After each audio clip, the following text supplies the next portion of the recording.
Hi everyone, welcome to Workplace Trends India's last episode of our leadership series today. Having started our series with you, Ramesh, it is fitting that our last episode is also with you.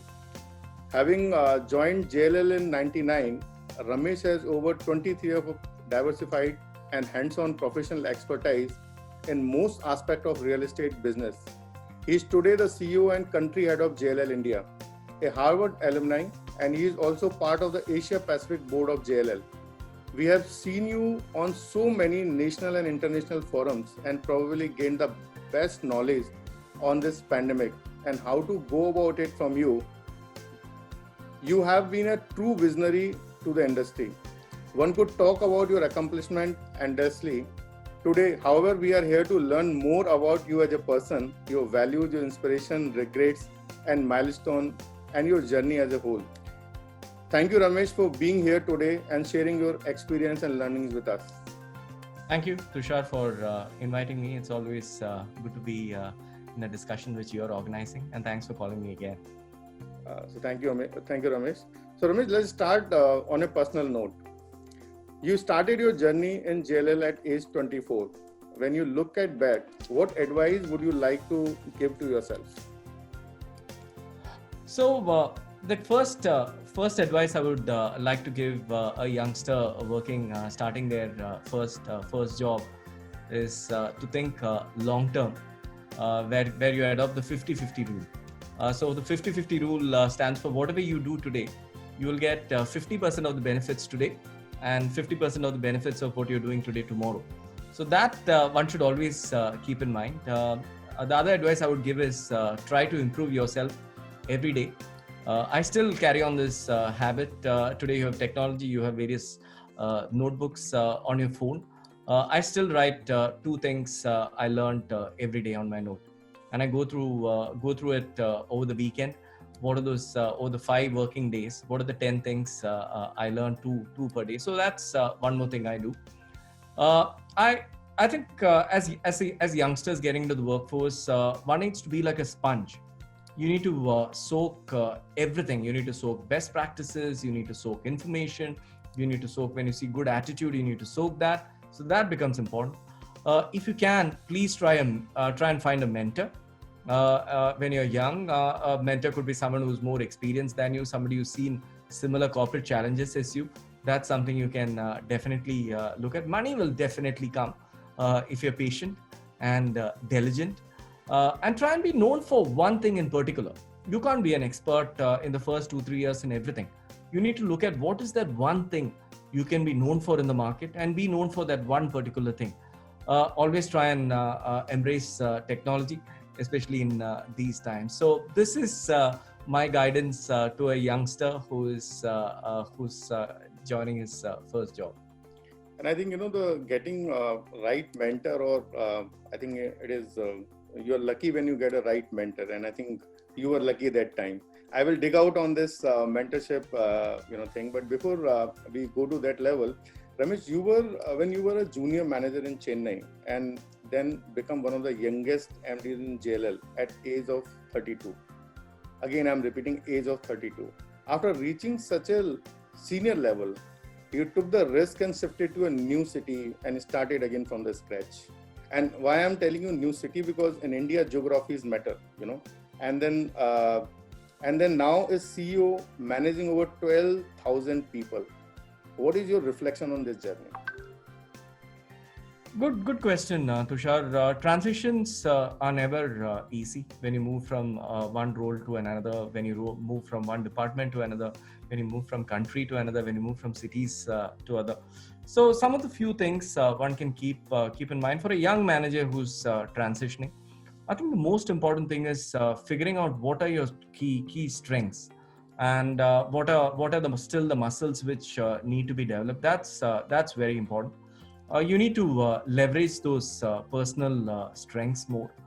When you're transitioning into a new role, you should try and see how you can win the trust of people and showing people that you are trustworthy in the new workplace. You need to try and show your teams that you have the ability to learn, you have the ability to adapt, and you also need to show people that you care for others' point of view. It's not just your way or the highway. I think those are some of the things which a youngster should keep in mind while transitioning. At a middle management level, it changes a little bit. I think it becomes very important to do a candid self-assessment and take 360-degree feedbacks. That's very, very important. You need to make sure you don't end up losing high performers in the new team which you're going to be managing. One very important thing, I'd read this long back somewhere, that when you take a new role, even if you're in the same company, please make sure you disengage from your previous role. Don't have any baggage of the previous role. You should disengage. That role could have gone to someone new. You should give that space and that person the space and time to succeed on the role. Please always ensure that your messaging is consistent. That becomes very, very important, because in today's times, you cannot be saying three different things over a period of a month. And also show you may have lots of challenges which you may be going through, because transitions are never easy. But please show that you're still pleased to get the new job. It's very important to show that positivity. That's again becomes very, very vital. Understanding what the expectations of your direct reports. Ask each of your direct reports, what do they expect from you? That's again important. Please remember that your self-awareness leads to self-acceptance. And one mantra, one formula I've always used is introspection plus feedback. Introspection is self-introspection plus feedback equal to self-awareness. So it is very important to be self-aware. I spoke about how important it's to know your strengths, your weaknesses. So self-awareness becomes equally important. A CEO transition is not easy at all. I was asked to replace the legendary Anuj Puri. Very, very high expectations on my shoulders.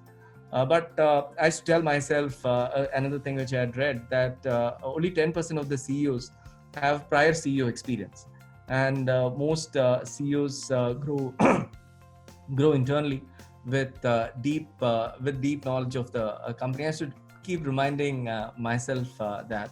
So I started by implementing a 90-day plan, which spoke about what my priorities are, constantly reinforcing those priorities, not too many, a set of 10 priorities in terms of every communication with every group, irrespective of the level. I used to stay focused on reinforcing those priorities. And then you look at how you can translate some of these key priorities into responsibilities of your senior team members. That's again very important. But you need to stay focused, but you still need to be flexible. How do you try and create a performance matrix for everyone so that you can track people? Always remember, as a leader, as a CEO, you're on a 50 feet screen. People are always noticing what you're doing. And you need to keep, I spoke about the self-awareness in the last part. It's also very important that you keep reflecting on your leadership style to try and see how you can adapt. I was very, very fortunate that I had the trust and great support of many senior leaders in our firm, people like Sanjay, Karan, Sandeep, Rahul, many of them. I was fortunate to get their support, and that kind of helped me try and do a better job. I think, Ramesh, what I learned from your, this answer, that I think your colleagues also, kind of play a big role on your success. As you've said that, many colleagues you named. So any, few colleagues or maybe a few learnings which you have in mind, like, just to recollect that, which help you to become, to help you this transition or become, better CEO. I know that the pressure was there that Anuj is leaving and you are coming. So it's like, Steve Jobs is leaving and then Tim Cook is, taking the apple, so that kind of transition. So any reflection which you have in mind? I think I've been very lucky, Tushar, that I've had great bosses throughout my career.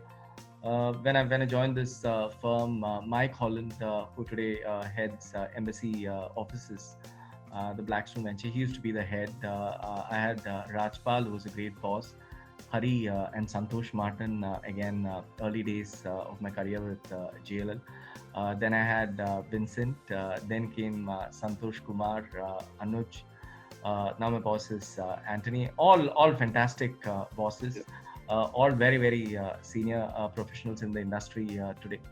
What I liked most about JLL at that time, my early interactions with the original bunch of people who founded JLL in India was I felt the leadership was very authentic, very teamwork driven. There were many learning opportunities. I still remember in my first year of JLL, I did well. I was sent for a few weeks to Singapore for a training. That is very nice to be recognized in your first year in a company. That also from a learning opportunity point of view. I got a lot of career progression, many promotions working in the company, and all my bosses over the years gave me good amount of freedom, and I had that opportunity to constantly challenge myself more than anything else, and we have created that from all of us together, and today it continues of how we can be a meritocracy where good talent is always recognized. And all my earlier bosses and even today our leaders try and make each person in the team feel important, and he's contributing something significant for the company. So these are some of the things which appealed to me back then, around 21 years back when I joined this firm, and many of it still kind of continues amongst leaders today in the firm, Tushar. So I think Ramesh, you have already answered the question which I have in my list, that you have worked for 1 year, two of the competition firm like CBRE and Colliers, and then after that you never left JLL. Like you have, I think it's 23rd year you are spending in JLL. 21st year. 21st year, and so just wanted to. You have already answered many of the points already.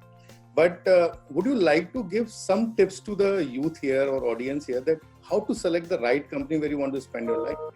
So 1 year, definitely you were having something in your mind that you detected in JLL, and I think you have explained also. But any few tips you want to give to people, that to select the boss or to select the company, or what should be the right frame? I think obviously you need to join a place where you feel motivated. I think in today's generation, people look at things like freedom, which becomes very important. The kind of managers you get to deal with. What are the kind of interesting assignments? Is it challenging enough? Is it a growth sector? You may be the best, but if you're in the wrong industry, the wrong sector, what happens to you? Is it a company which is embracing technology? Is it somewhere where you can continue for the next 10 years or 5 years?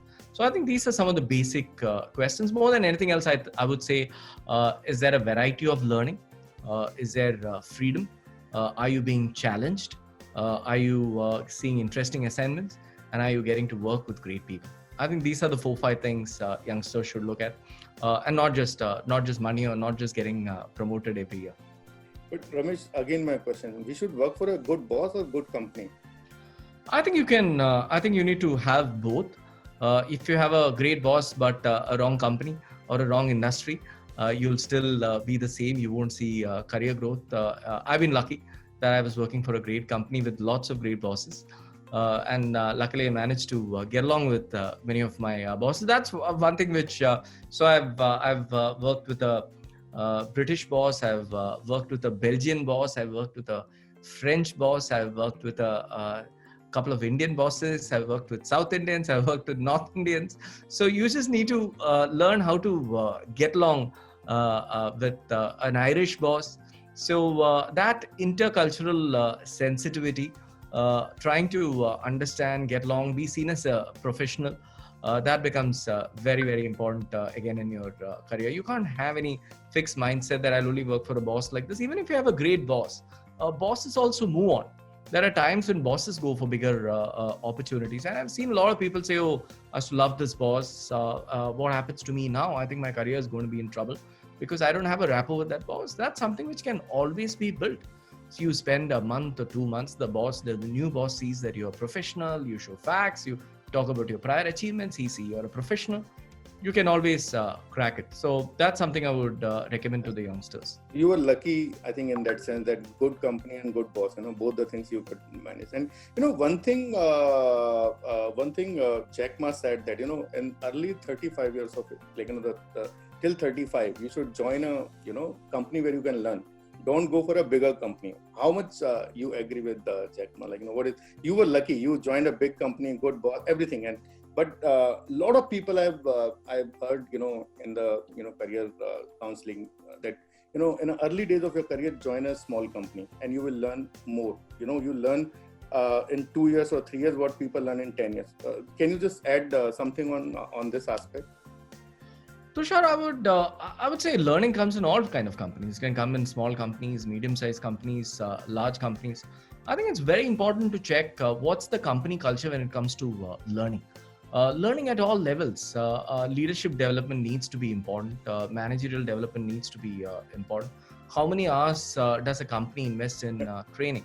How much money does a company spend on training internally and externally? And these are things which are very, very important, because you've been at a company, you made lots of money, and you haven't learned in what happens to you 2-3 years down the line. Today, the world is changing so much, and you need to keep updating yourself every year, every month, maybe every week.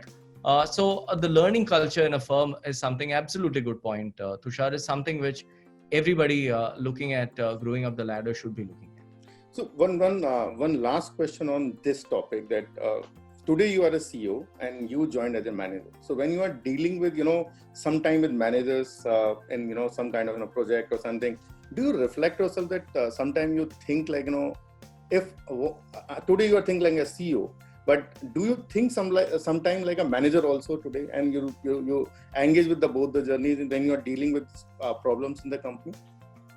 Very good point again, Tushar. And I think it's very important. One, showing empathy. You constantly take feedback from different levels. It's not just you take feedback from your direct reports. You need to take feedback from middle management, from young management. I spoke about empathy.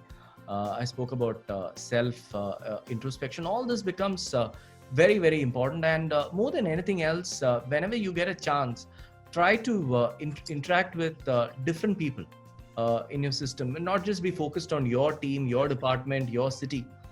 Try and open up, make that phone call to somebody outside the country, make that phone call outside your city, get out of that comfort zone.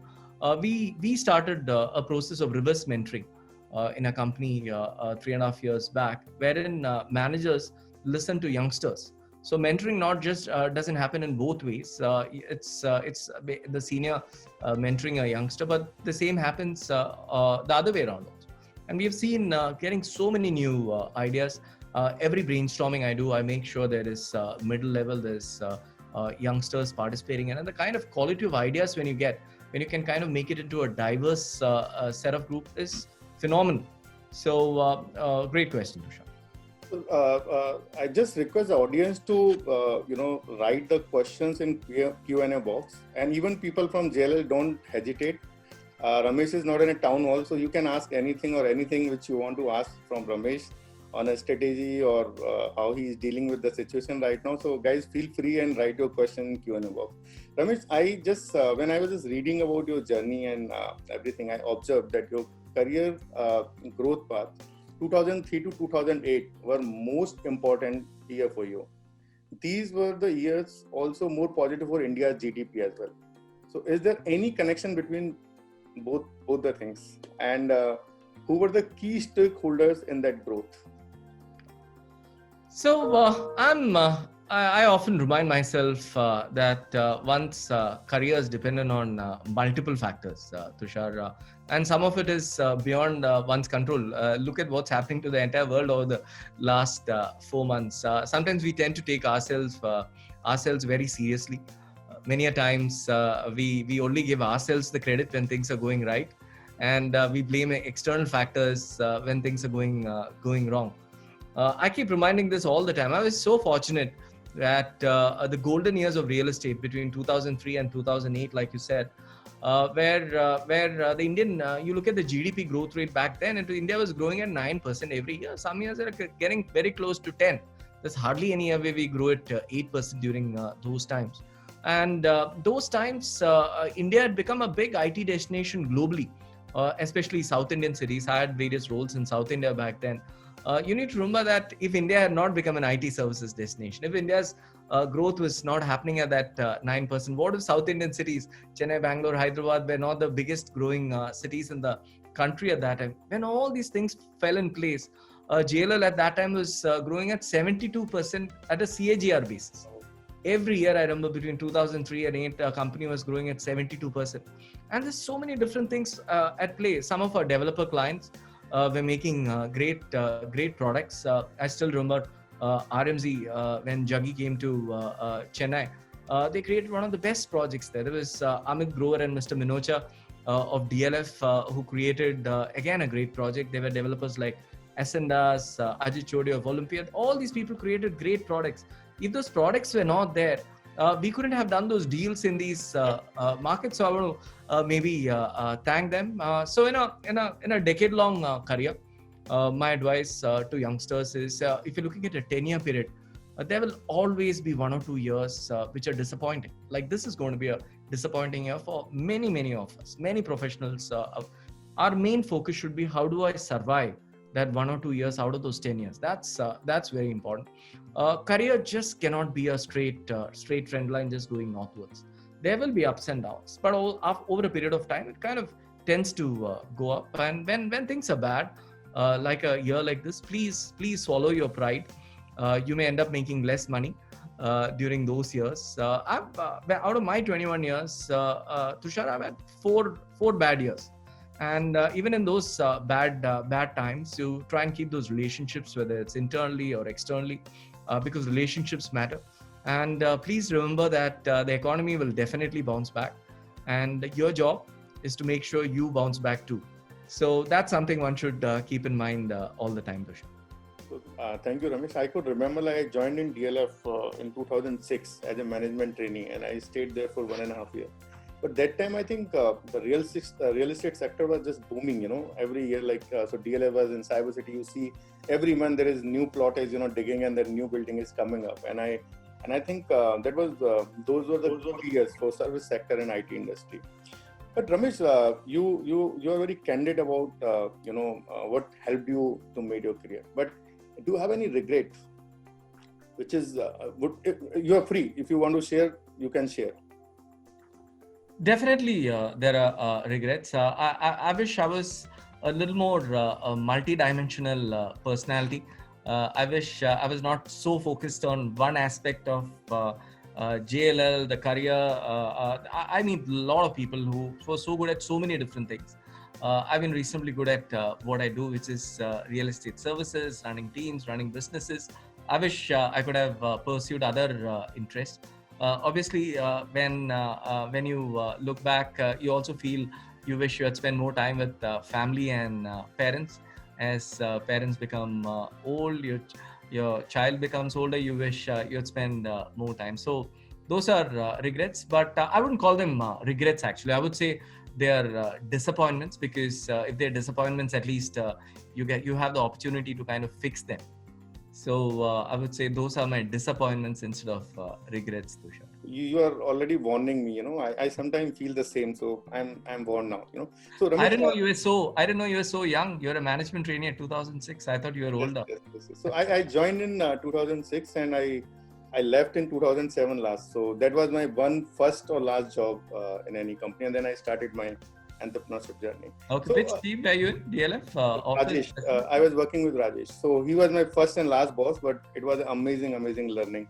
So I always remember whenever I talk about my, so he was the one who taught me many things in that short period. So Ramesh, one thing which I want to just tell you, that if you want to skip any question, if I am going too personal, please, you can stop me without any. No, that's perfectly okay, Tushar. Yeah. So, just one thing, is there a leader or entrepreneur who, is there anybody, in the, company or outside who inspire you? He might be the same company or entrepreneur. who are the people who have influence in your life most? This is often asked question, and maybe the answer may be a little cliched also, Tushar. But two businessmen I've always kind of admired, Jeff Bezos and Warren Buffett. My request to the youngsters watching this is there's so many YouTube videos available. Please kind of Google these two people and watch some of their videos. Everybody's heard about them. We all know them, but you should watch some of the videos when they're talking. Some of those things which kind of help me build my value system from these people is, one, they are very, very long-term thinkers. Second, I think they never forgot their roots. Even today, you see these people talking, you'll realize that they've never forgotten their roots. They're extremely well-read. They don't take themselves very seriously. They take their businesses seriously. They have an attention for detail. They are eternal optimists. These are some things which I've always liked. Last weekend, I was watching a documentary on Jeff Bezos and the kind of clarity he has in his thoughts. And even today, he stands for exactly what he stood for when he started Amazon. So that's something I looked at. You, obviously, as a youngster, you find a lot of inspiration in sports as well. I used to be a huge NBA fan in the 90s when I was in school and college. Anybody who's watched NBA in the 90s is a Michael Jordan fan. And this is a must-watch documentary. What's there on Netflix, which has just come recently. It's called Last Dance. I actually watched the entire, all the episodes twice. And I try and also see what are some of the leadership lessons or managerial lessons you can learn from a person like Michael Jordan. Just look at his determination and focus. You don't see that kind of determination and focus in a work environment. That's what made him a legend. There's something very, very interesting in that, and he shows it in many episodes. Which is very clear. He says, if you want to be hard on your teammates, you need to work harder than your teammates. It's okay if you're a little hard on your teammates, but then to win their respect, you need to work harder than your teammates. And one thing which comes in episode after episode again, Tushar, there is success is going from failure to failure without losing your enthusiasm. So these are some things which I keep reminding myself. I take notes. I told you every day I write down 2 things I learned for the day. So when I watch those episodes, I wrote down a few things, and I try and see if I can remember it and also share it with people whoever wants to hear. Ramesh, I'm just going a little bit away from your personal journey, but I want to ask you, so as you said that you are following Amazon, Jeff Bezos, and I see today JLL product range, you are going into technology, you are going into, productizing your services. Many, new products are coming from JLL, because I follow JLL page, not only India, the global page also. So I think a lot of innovation is coming from JLL, and I think you are not taking this as a service, but you are making it as a product and technology platform also. So is there any correlation between Amazon and JLL? As a leader, you are following the same leader. Is there any connection? I wish JLL was the size of Amazon and had a $1 trillion market cap. We are not there, but that's something which our global CEO keeps talking about, Tushar, which is wanting to be a major tech player in the real estate space, wanting to be the preeminent tech player in the real estate space. And we've been making some good investments around the world on that. We have always provided advisory and services. Now we want to provide advisory services and technology to our clients, and the journey is on. It's not easy, but that's something which we've always wanted to do, and we will get there one day. So I was hearing from someone that in early career days you didn't get the IIM or Ivy League kind of education, but you were hungry for knowledge, and you started reading the free McKinsey articles and making notes and implementing in your early days of the career, and finally you managed to go to Harvard, and AMP is one of the best course in Harvard executive education. Then you Kellogg, and so many. So what is your can you just reflect on this, that how was that journey and how you feel today after having educated from the most premium colleges? Sure, I truly believe that lifelong learning is very, very important. Many of us, when we are in college or at university, we study hard skills, and then we forget about hard skills. We start focusing only on soft skills.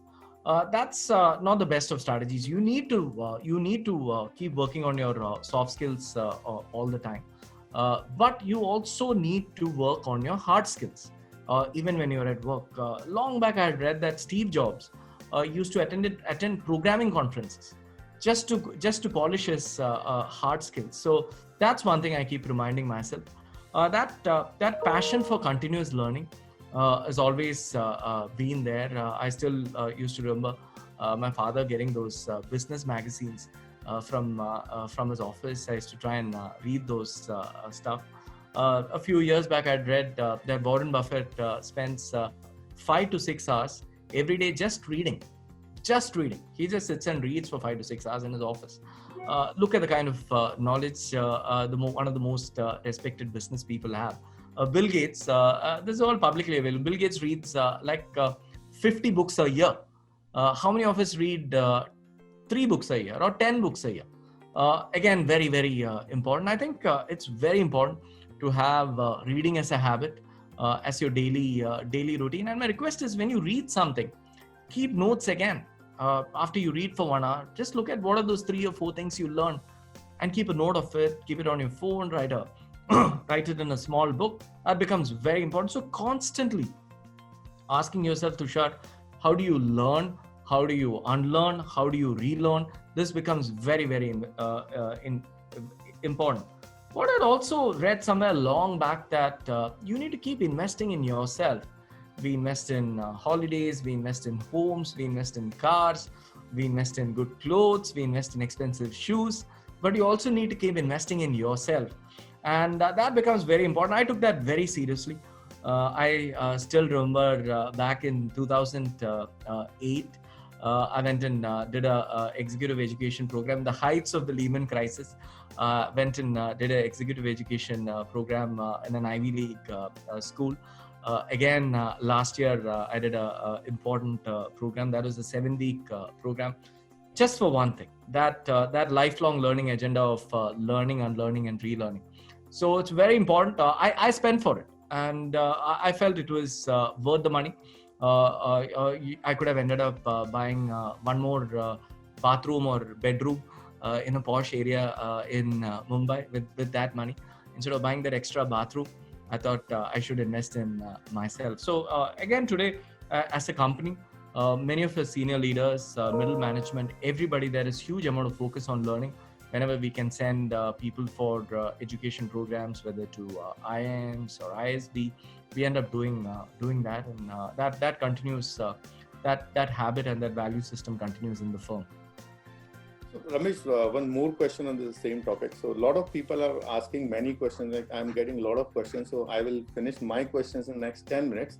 So one question is coming from Hari Kaushik, that please share your takeaways and experience from Harvard Business School. And I will add a little bit that you were in the AMP, and AMP is like the most high-rated course in Harvard. So can you share some of your key learning from Harvard? Lots of learnings. It's not an easy program. It's 7 weeks from morning 8 to evening 10. You're doing something or the other with regards to the course. I was trying to do my India work also for 2 hours every day. Obviously, you have withdrawal symptoms when you're not full-time, when you're not connected to your work back in India. Very, very intense, 100 plus case studies. You had like 160 classmates with you from 44 different countries. You work with, the average age is around 48. That's something which is extremely helpful. Imagine when you're 48 years old, you're typically a CXO of a large organization, which also means you can contribute a lot more. You can learn. So you're just not learning from your professors. You're also learning from your classmates who are CXOs from 44 different countries. Lots and lots of things you learned in that 7-week intense program. But if I have to take some key takeaways, especially for today's times, which is around how to manage a recession. I think lots of learning there. In a recession, obviously you need to make sure you increase your frequency of control. That becomes very important. How do you create a sense of urgency? Cash is king. Cash flows becomes very important. Cash is more important than even profitability in these times. And how do you balance those short-term actions with long-term initiatives? That becomes very important. On the client side, it again becomes important. How do you embrace technology to service clients in a recessionary, uncertain period?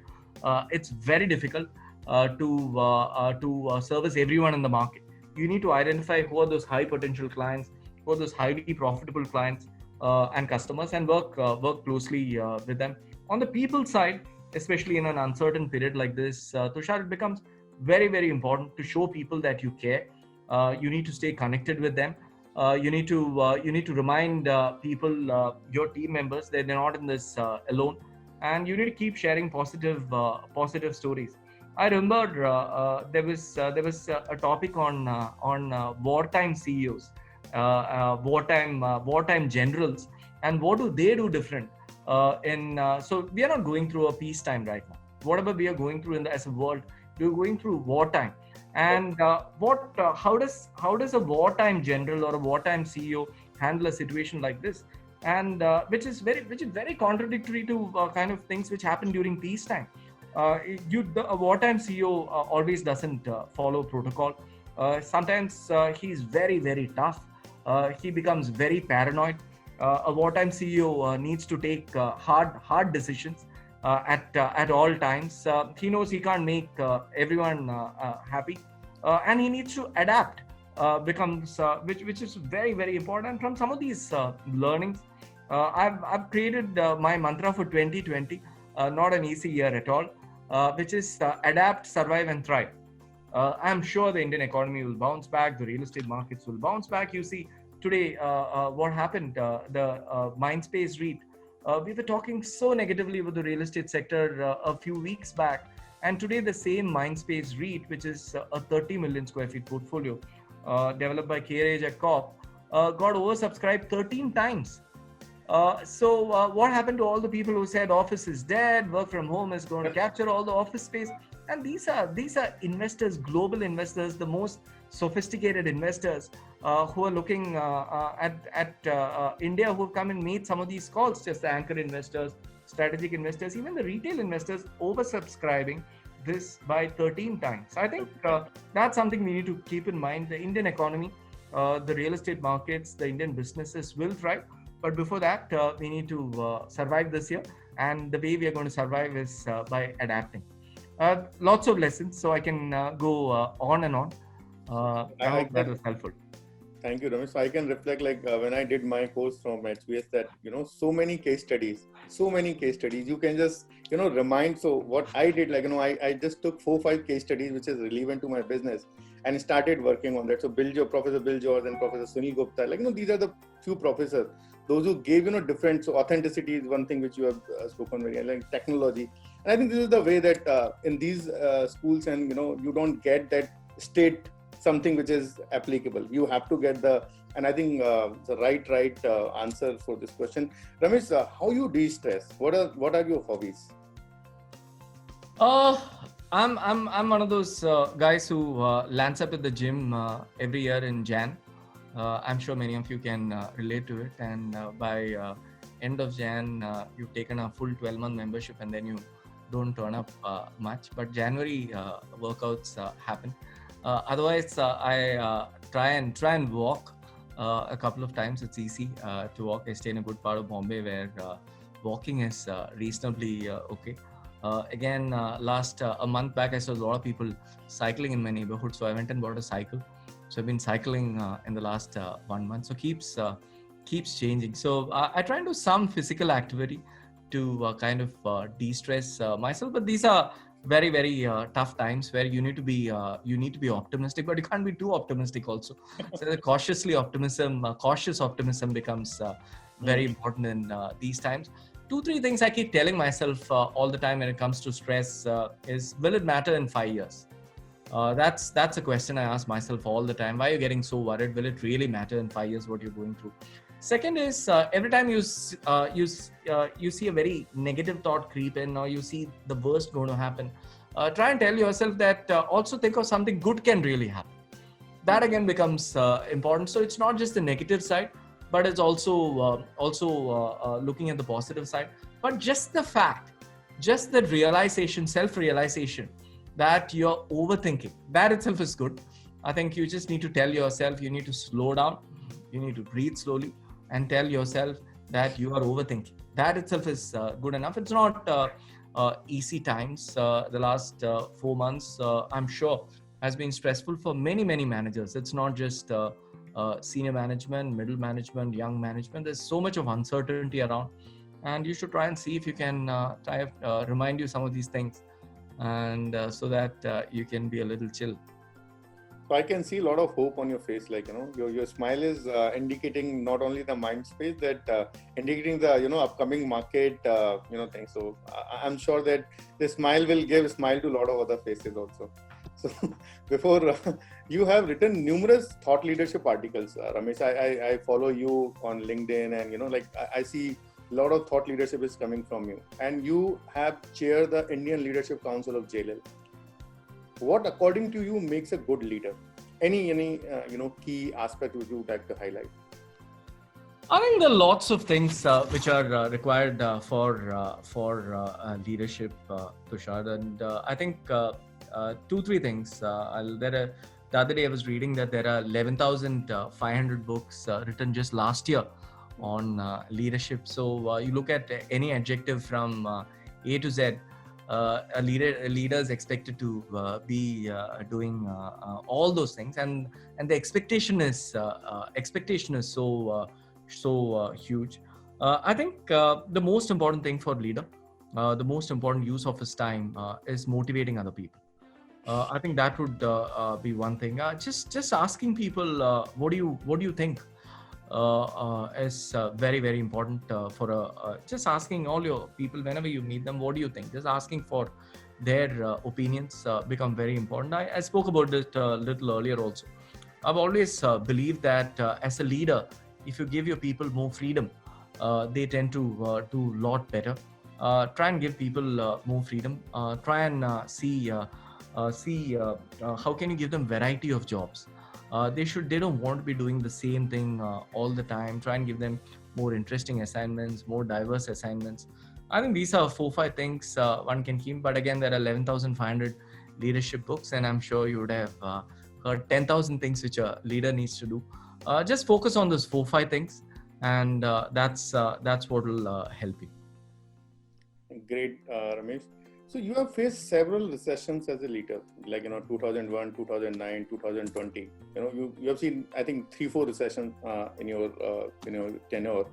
How was COVID different from these, and what are your key learning from this experience?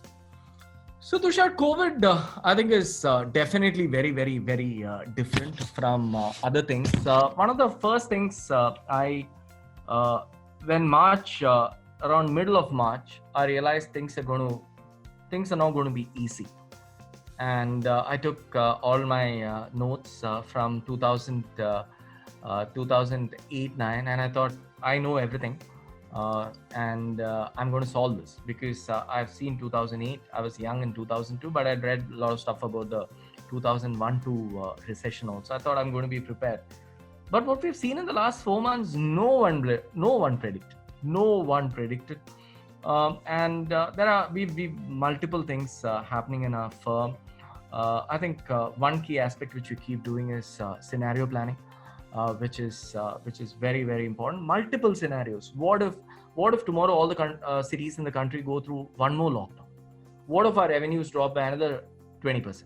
What if there is no profits? What if this team does well? What if this team does badly? So that scenario planning becomes very, very important. I spoke about how cash is king. That's cash flows is very, very important. How you can manage cash. Yeah. One of the most important things, Tushar, I keep reminding myself, and this is probably the biggest lesson in managing a recession, is you need to learn how to balance your short-term actions and your long-term initiatives. A lot of times we end up just looking at the short term, which is looking at the microscope. You need to learn how to look at both the microscope and the telescope, which is long term. Microscope is short term, and telescope is long term. I think it's also given the circumstances we are in, it's very, very important even to just share that, just that celebrating those small wins and sharing your positive stories become very, very important. So these are some of the things, Tushar, which is learning. But I can tell you, yeah, every day is a learning day, and you try and learn. You try and learn from everyone. You try and learn from your bosses, from your peers, from your youngsters in your organization. Every day is learning, and you try and see if you can implement a few of those things, and try and succeed. I think totally agree, Ramesh. Like I think learning comes from the peon to you're the senior most manager or maybe your mentor. I think learning is one thing which constantly you keep doing around you. And I think one very good session I had with one of your competitor that and what is about mentorship. And you rightly said that mentor is not a fixed mentor; it's a dynamic mentor. I think this is like correlation between learning and mentorship. It's like a dynamic environment. You learn from everyone. And today I'm learning from you. Ramesh, tell me any good book which you are reading or you would recommend. Like a lot of questions are coming on that subject. That Ramesh, can you just suggest how can we Ramesh Nair in shorter time? I would recommend in today's times there are a lot of consulting firms coming out with very good reports. I track companies like BCG very closely, track Bain, track McKinsey. So much of good stuff from the big four consulting firms, Deloitte, EY, KPMG. If you're interested in real estate, nothing better than JLL reports. I would in today's times, because some of these reports are very small. It's like 5 pages, 7 pages. Glance through that. Again, I'm requesting the group that whenever you go through these reports, try and take those few bullet points which you can kind of use somewhere later in life. There are lots of books which are there, but during current crisis, for the current downturns, the recession, I would say please read articles of management consultants. Great. Ramesh, you didn't talk about your family. I read that you would you like to just give little bit about your family? I heard about your father that he was like a stenographer, and he became the Blue Star chief of operations. So would you like to just give little bit about your family? So Tushar, very humble background. My like many of us, middle class family. But parents made sure you get good education, not the best of education, but decent education. Good things. Parents made sure you have a good lifestyle, a decent lifestyle. You ended up learning some good values from parents. Everybody on this call who are from a middle class background, I'm sure would try and understand middle class values like integrity, like hard work, risk aversion. Not always good, but sometimes it helps, especially during uncertain times. Good, nice mother, my family, my wife and daughter. I keep learning from my daughter all the time. So that's my family, Tushar. Great, Ramesh. Thank you.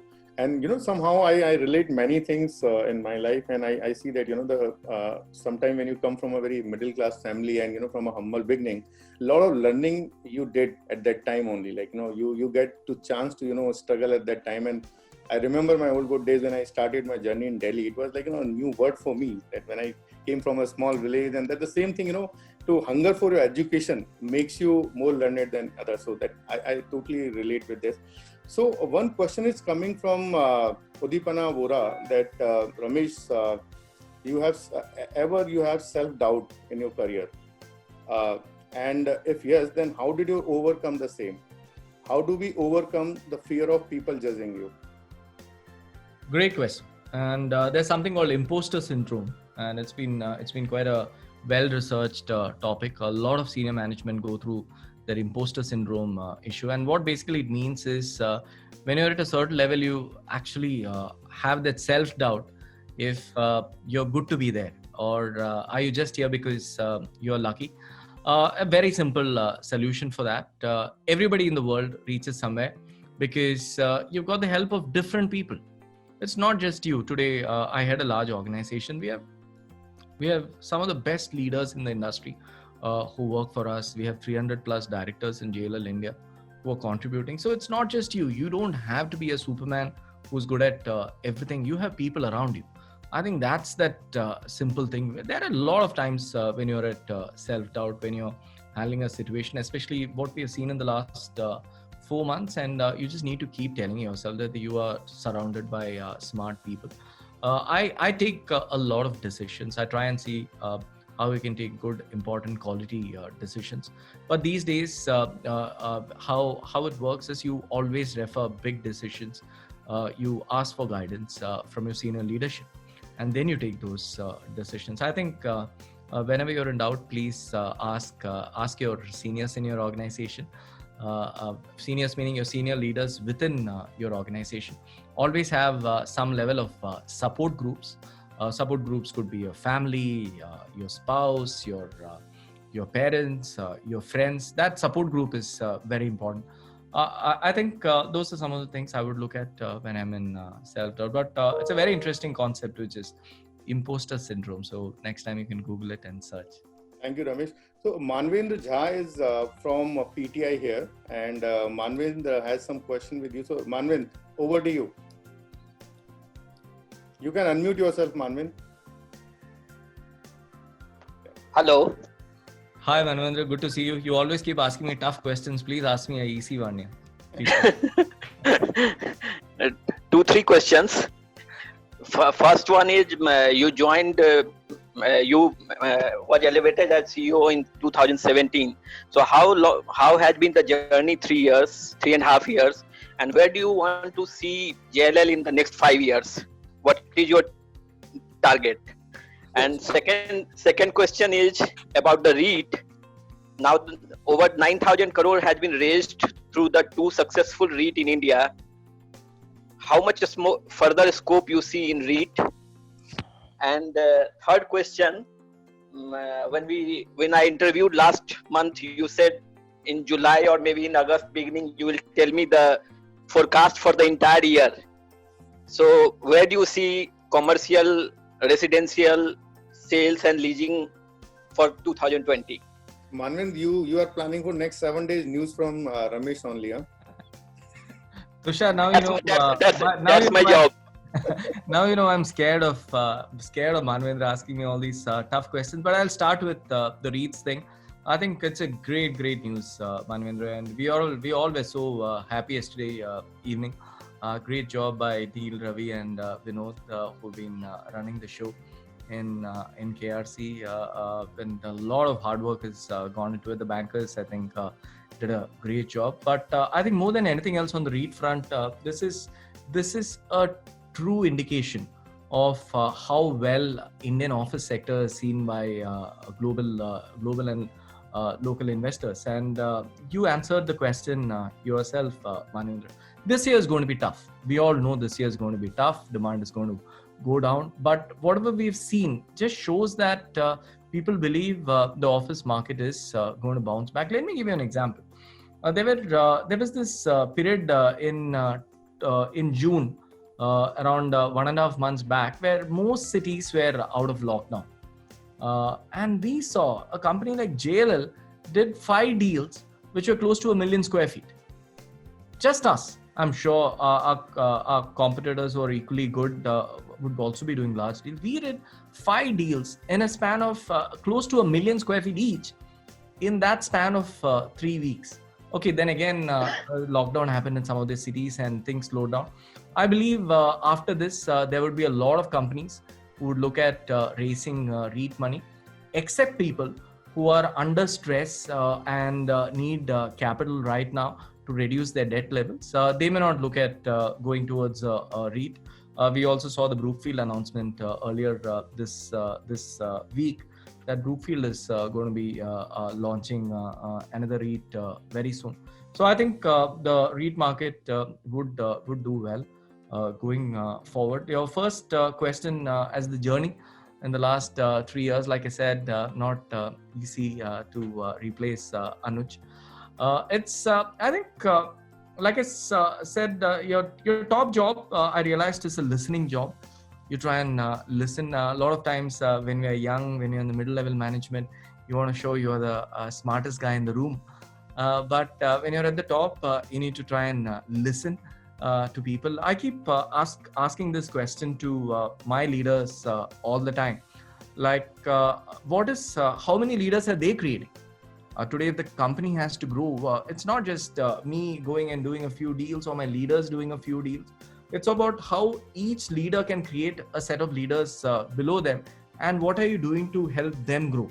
And one clear-cut culture which I've been trying to create over the last 3 years in the firm is how do you can only grow and succeed if people below you are growing and succeeding. So empowering your teams, I've been speaking about it. You need to give them freedom. You need to develop a vision and share it with your team, and constantly keep reinforcing that vision. You need to delegate more. I still need to improve on that one aspect. My leaders tell me, Ramesh, delegate more. Don't try and do everything on your own.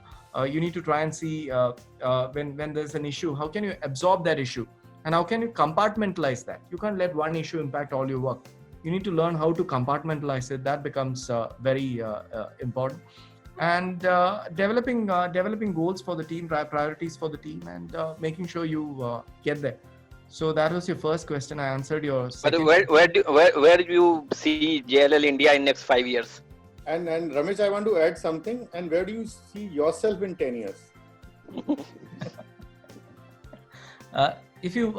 Where do I see JLL in the next 5 years? I see JLL being a very significant player in the technology space. I see JLL, this year is tough for everyone in the world. I see JLL in normal years growing at 15 to 18% every year in top line and bottom line. I feel we'll go from strength to strength. I still remember 21 years back when Mike Holland hired me, we were like hardly a few dozen people. And today you see a firm of 12,000 people, which all our leaders have created. I'm sure we'll be a much bigger company. And that's the vision. A company which has great leaders, and where leaders are producing more leaders and helping each other grow and succeed. You are still not strong in residential brokerage. Is there any ambition in that front? A great question. We are investing in the residential business. We already have a team of close to 100 people. We sold off that business around 3 years back, and we re-entered that business again last year. And we are investing in it. This year, we would have invested a lot more. We had some very good plans on digital marketing, doubling our team size, all that. But we have kind of gone slow this year. Once things improve, which I'm sure will happen next year, we will go ahead and grow. This year definitely has been slow, but when I started this year in Jan, we had some very big investment plans for residential, which is slowed down now, but I'm sure things will come back. And now the final question, the outlook for the residential and sales and leasing of the commercial spaces for 2020. Leasing, I believe this year the leasing numbers would be 50% low compared to last year. It's not going to be an easy year. Residential is again going to be quite stressed, and we need to wait and watch on that. I think a scenario will emerge in the next month or so, But when I talked to large developers, at least in June, what they were telling me, the tier 1 developers were telling me that sales is 40% of pre-COVID days. That this was in June, and sales for tier 2 developers was around 25% of what it was pre-COVID.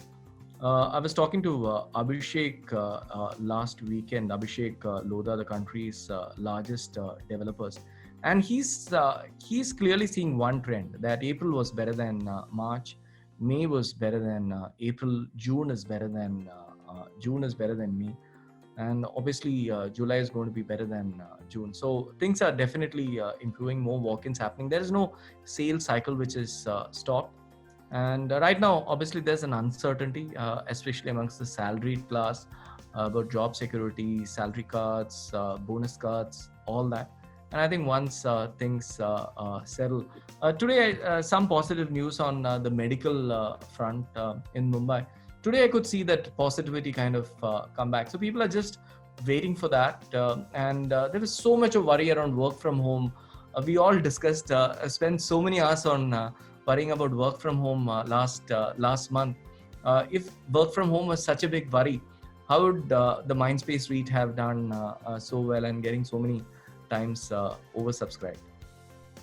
Thank you, Manvin, for asking many questions which I could not ask and you have asked. Thank you very much, Manvin. Thanks, Manvin. Welcome, sir. Thank you. So, Ramesh, one question is coming from Sumit Anand. Ramesh, you have been working in the same organization for more than 2 decades, which we have discussed. Did you ever think of moving out to another competitor or towards the client side? Thank you. I have thought of moving out a few times. Sometimes work gets very stressful, and sometimes you have your bad days, your bad quarters, your bad months, your bad years. I'm human. Everyone makes mistakes, but the firm has been by your side. So when you had bad times, like I said earlier, I've had 4 bad years, and the firm stood by you. And so you stick around. There are times when you get offers from outside. Your priorities suddenly change. You may end up looking at it, but then you tell yourself that how much complaints do you have about your current firm, and then you stay back. I'll be lying if I say that I never looked outside. It's been 21 years. I've definitely attended interviews outside. Few people liked me, few people didn't like me, but I'm still in jail. So, Sumit, do you want to ask that which are the companies you are looking at? Ramesh, would you like to answer which are the companies you are looking at? Not now. Not now, Tushar. I was talking of a 21-year career. I wish the job markets were so good. It will be good for all of us. No. Thank you. I was just kidding. So one question is coming from your competition, very interesting question. And Piyush Jain is asking from CBRE that when do you close the day and look back? What is your cheat sheet that keeps you ahead of the competition for the next day? Piyush is a great guy. He gives us a run for our money in the market he operates in. Nowadays, I try and finish by around 7:30. But earlier part of my career, I tries to work quite hard. But as a firm, we really push our people to have a good work-life balance, to try and make sure they go back home at 6. Now everyone is at home, so you don't need to go back home. But that's a culture we've been trying to push in the firm for the last few years, that you need employees to come back energized. So that unless you're energized the next day, how do you take quality decisions? You need to, if you're grumpy, you had a bad night of sleep, your main job as a leader is taking good quality decisions, and you can take those good quality decisions only if you're like well set, well balanced. Your brains are relaxed. So that's something which we are kind of push for. So Ramesh, we have last one question from Kailash Babar. He's from, I'm taking him in the panel. Kailash is again journalist, and he has one question for you. So Kailash, are you in the panelist list? Kailash, can you just open your mic and video? Yes. Kailash, you can ask the question, Kailash. Manvin, Kailash, I'm requesting Kailash. Kailash, are you there? I hope Kailash's mic doesn't work. It's like, Kailash, are you there? a dangerous person to be asking you questions. Kailash, are you there?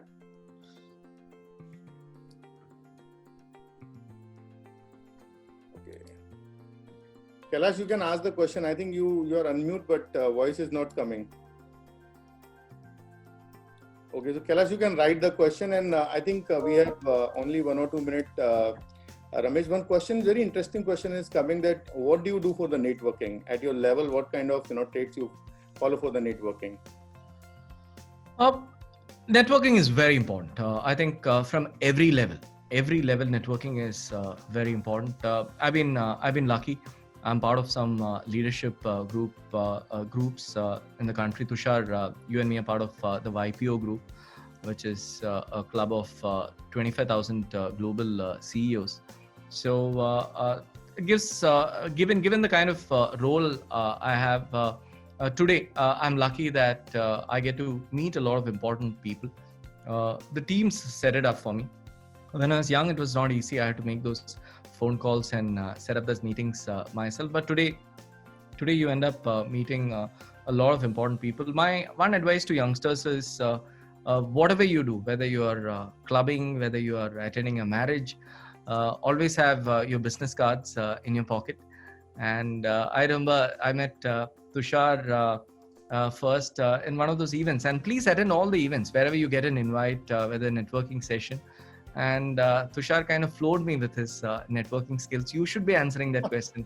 Tushar, you're like the guru of networking compared. Like I'm an introvert, so I'm a little shy when I go for some of these events. Maybe I'm putting this question to you, Tushar. Why don't you answer the question? What do you do for networking? I've seen very few people who can network like you. I still remember when you came to me with an event idea. I'm like, Tushar, I haven't heard of your group. How do we do this? And suddenly you organized an event where there were like 1,300 people attending that event. And I'm like, I've went to a lot of webinars, so struggling to get 100, 200 people. And so what do you do for networking, Tushar? Ramesh, thank you for throwing this question to me. But I'll just tell you, one thing. When I was in DLF, I told you that I read the book from Rashmi Bansal, Never Stay Hungry, Stay Foolish. That was the one book which thrown me in the world of entrepreneurship with my circumstances. And one thing which I learned from my grandfather, he runs a kirana store, and that kind of one thing I learned from him, that even if somebody is not doing good for you, say thanks. There is no harm saying thanks to people, because most of the time we are little conscious. We don't say thanks. If you learn how to say thanks, that is one thing which, and keep meeting people without purpose. That is one another thing which I learned in YPO also. We meet with people with the purpose. If you start meeting people without purpose, trust me, your networking and your network keep increasing and increasing. And the third last most important thing which I say, that be respectful for your peon to your you are dealing with you, or I'm dealing with you, or I'm with my peon. The hunger and curiosity is the same. And interestingly, I see my daughter is like, she is 2 years old, and I learn from her curiosity, the kind of curiosity she shows at 2 years old. I see that this curiosity really connect you with a lot of people. When you are curious, that somebody will answer you. The answer is right. He will be, you will develop a connect because he has given a right answer to you, and then you have thanked him. So I think these are the things. And the most important thing which I feel like, being yourself curious and, hunting some. So I know your, your biography, and I was interested to take that, your life journey to the people, because I was curious about your life, and I searched on, LinkedIn or something. And then today we are sitting across, and then we are knowing each other. So I think, and one nice book recently, one of my friend has recommended, Never Eat Alone. That the fundamental of his, the learning of that book is, networking is not important. Meeting people is important. Then the meeting will become the networking. I think that is the one thing which I follow. Thank you, Ramesh, for coming here and giving ultimate, kind of amazing journey of your life. And I think a lot of middle class people, a lot of people, those who come from small villages, small places, and they are listening to you, they are relating their life with you. And I think it's a amazing journey to be followed. And I see that in next 10 years, like there are a lot of Indian CEOs, those who are leading the world. I see you leading the world in next 10 years, which you have not answered, but I hope that we will be seeing another global leader coming out of you. And thank you to the audience, for being part of this journey. We have completed 8 episodes of leadership series. People coming from Harvard University to, Singularity University, Ramesh, Anshul, a lot of people came from different background. Ajay Bijli, Sanjeev Mohanty. We have thrown a lot of, light on the different subject, learned and, engaged with many people. And so we have, it is a lot to ask of anyone to share with all of us. So, and we are so glad to conduct this wonderful series with a leader such as you. Thank you to WT audience. And we hope this series has been beneficial and insightful for you. Stay tuned with the Workplace Trends India for more. Thank you, Ramesh. Thank you, everyone. Thank you very much. Thanks, Prashant. Bye.